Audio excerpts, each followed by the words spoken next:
Hey everyone, and welcome back to Mindset Matters. Let me ask you a question. Have you ever been stuck? I mean, really stuck? Stuck in your own head, playing a conversation over and over again? Or maybe trying to make the perfect decision, weighing every single pro and con until you're so exhausted you just give up and do nothing at all? This is a state of mind called analysis paralysis, and it's a modern epidemic. This pattern of excessive thinking is more than just an annoyance. For many, it's a direct line to crippling anxiety and even depression. It's the silent killer of dreams, relationships, and our own well-being. We tell ourselves we're just being thorough, but really, we're trapped. This is a clear sign that overthinking kills not just our productivity, but our joy. Today, we're going to talk about how to stop overthinking. And we're going to start with a story. It's a simple story, but I want you to really listen to it, because somewhere in this story, you're going to see yourself.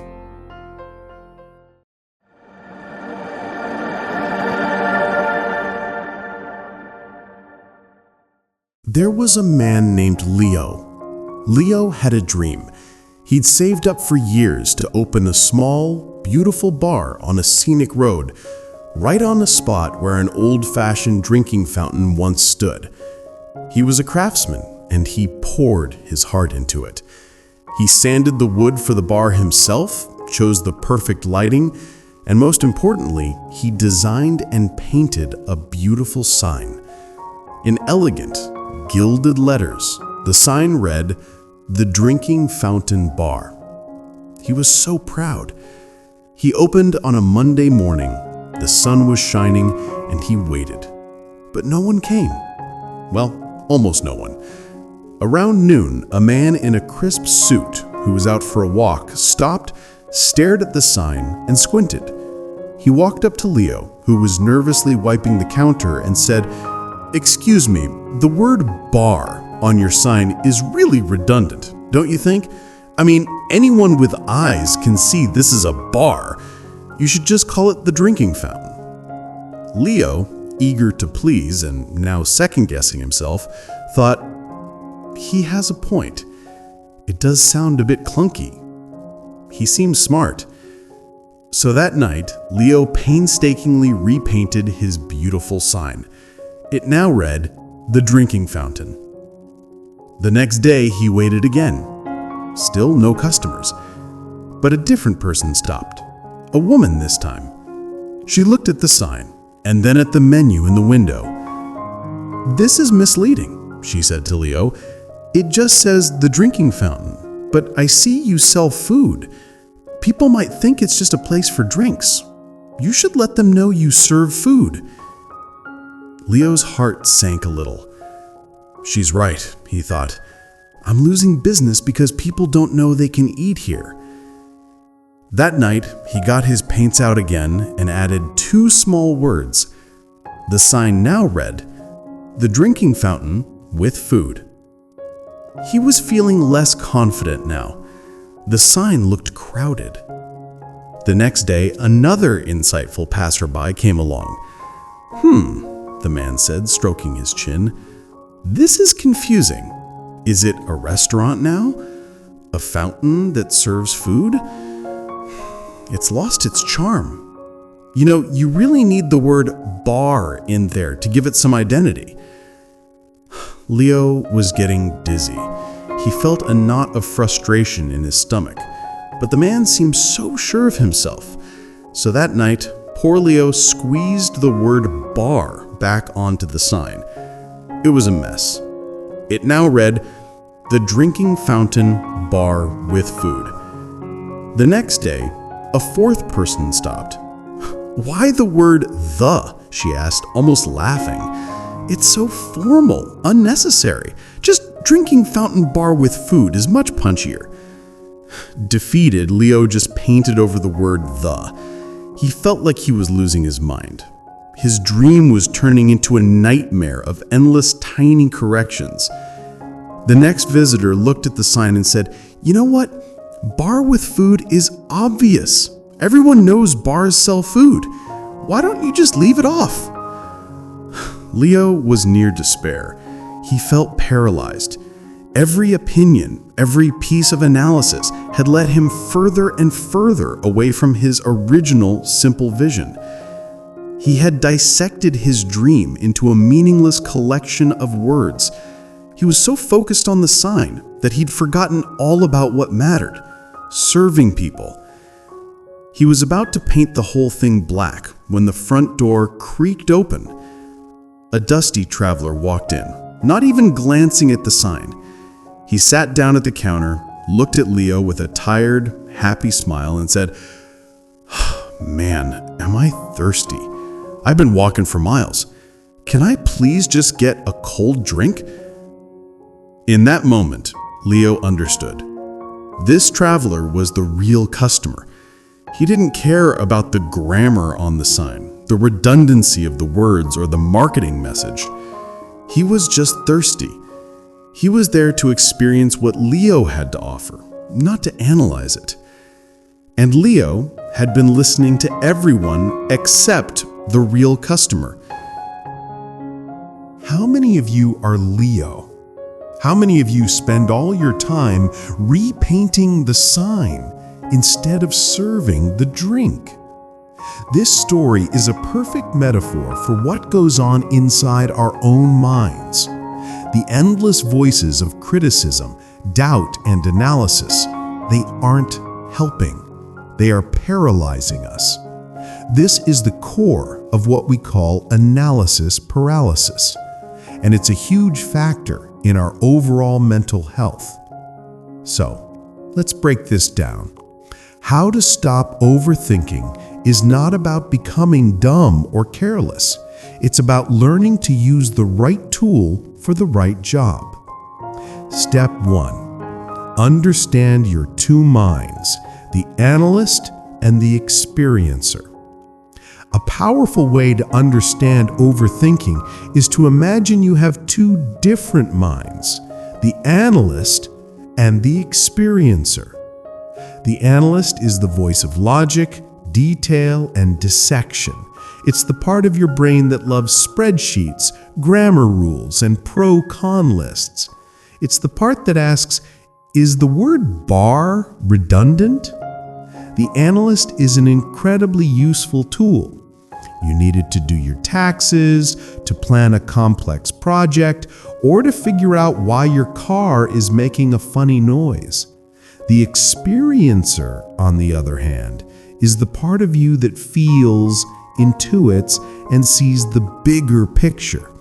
It's the part of you that enjoys the warmth of the sun without thinking about the 96 million miles the light had to travel to get to you. It's the part of you that can laugh at a joke without first analyzing its structure. The experiencer connects things into a meaningful whole.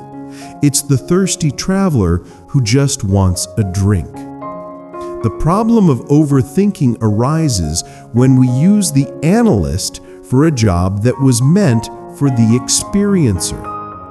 You don't use a hammer to wash a window.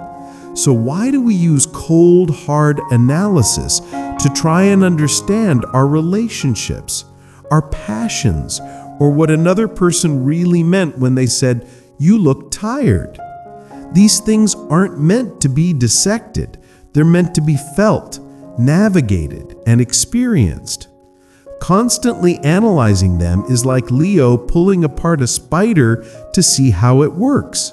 He ends up with a bunch of legs and a body, but the spider itself is gone. He's lost the life of the thing. Your first step is to start noticing which mind you are using. When you feel that familiar anxiety of excessive thinking, ask yourself, is this a job for the analyst or a job for the experiencer? Step 2. Find your real customer focus. In the story, Leo was obsessed with perfecting the sign for a bunch of critics who were never going to buy a drink anyway. His real customer was the person who was actually thirsty. In your life, overthinking is often driven by trying to please imaginary critics. When you replay a conversation a dozen times, you're trying to perfect it for the critical voice in your head that says you sounded stupid. When you spend 3 weeks researching the perfect camera before starting your YouTube channel, you're trying to satisfy the imaginary critic who says you'll fail if you don't have the best gear. When you analyze every flaw in a potential partner, you're trying to satisfy the critic who says you'll get hurt if you don't protect yourself with logic. The question you need to ask is, what is the thirsty part of me that needs a drink? What is the core need here? In most situations, it's simpler than you think. The core need in the conversation wasn't to sound perfect, it was to connect with another person. The core need for your channel isn't the perfect camera, it's to share your message. The core need in a relationship isn't a flawless partner, it's love and companionship. How to stop overthinking starts with shifting your focus from the sign, the details, the perfection, the analysis, to the drink, the core need, the actual experience. When you catch yourself overthinking, stop and ask, who is the real customer here? What is the real need? This question cuts through the noise and brings you back to what truly matters, which is essential for your well-being. Step 3. Practice just experiencing. The voices of analysis lose their power when you stop feeding them. The way to do that is to actively practice using your experiencer mind. This might feel unnatural at first if you've been living in your head for a long time, but it's a muscle you can build. There's a beautiful piece of wisdom in the idea of experiencing the immediacy of life, like when you were very young, before you're taught to dissect and cross-examine. Here are some practical ways to do this. The 5-minute sensing meditation. Set a timer for 5 minutes. Your only job is to notice sensory information without labeling or judging it. What do you hear right now? Don't think that's a car, just hear the sound. What do you feel? The pressure of the chair, the air on your skin. What do you see? The patterns of light, the colors. You are not analyzing, you are simply receiving. This trains your brain to get out of its own way. Do one thing at a time. When you drink your morning coffee, just drink your coffee. Don't plan your day, don't check your phone, don't relitigate last night's argument. Experience the warmth of the mug, the smell, the taste. This small act of mindfulness is a powerful rebellion against the tyranny of excessive thinking. Allow for randomness. It's helpful to remember that trying to analyze the behavior of other people is often useless because much of life is random. Someone looked at you funny? Maybe they just had a bad burrito for lunch. It probably has nothing to do with you. Let it go. Stop trying to find a logical pattern in the beautiful chaos of human interaction. Let people be. Let events be. The goal is to just allow reality to present its wider pattern to you without trying to force the issue. This is not about being passive, it's about being wise.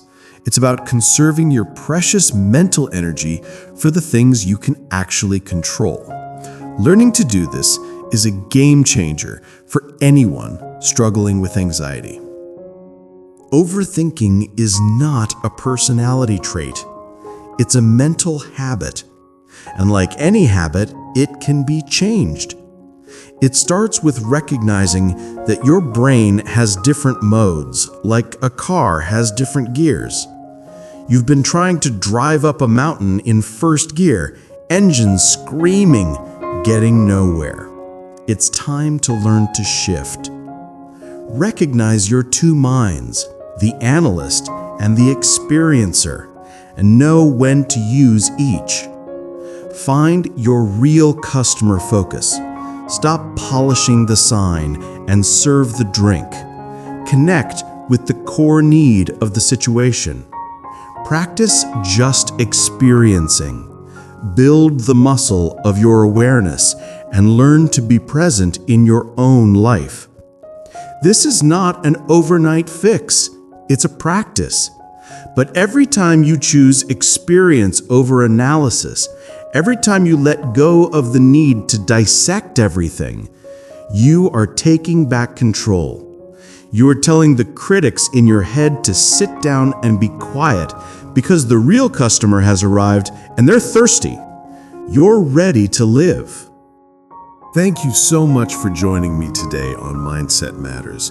I hope this story and these steps have given you a new perspective on how to stop overthinking. It's a journey, and you've already taken the first step just by being here.